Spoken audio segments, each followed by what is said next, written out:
Hyderabad Musheerabad SV కిలోల తెలంగాణ ట్రాన్స్ ఉత్సవం 2023ను ఘనంగా నిర్వహించారు. ఈ కార్యక్రమానికి ముఖ్య అతిథిగా మంత్రి కొప్పుల ఈశ్వర్ హాజరయ్యారు.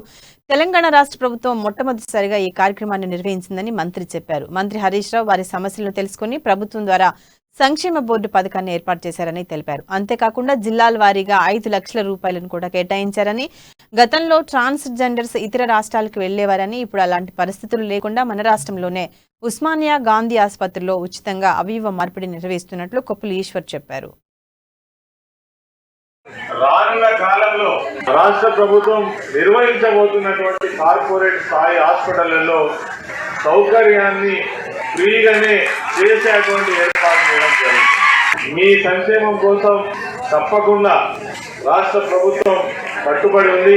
ఇప్పటికే ఒక 58,000 మంది ట్రాన్స్జెండర్స్ ఉన్నట్టుగా మన రాష్ట్రంలో గుర్తించడం.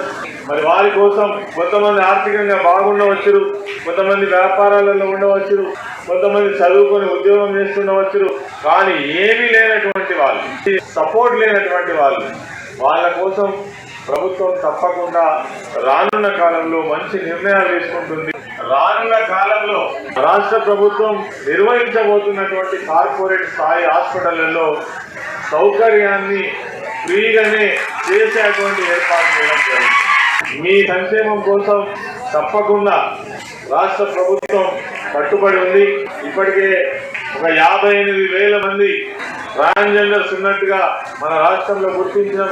మరి వారి కోసం కొంతమంది ఆర్థికంగా బాగుండవచ్చు, కొంతమంది వ్యాపారాలలో ఉండవచ్చు, కొంతమంది చదువుకొని ఉద్యోగం చేస్తుండవచ్చు. కానీ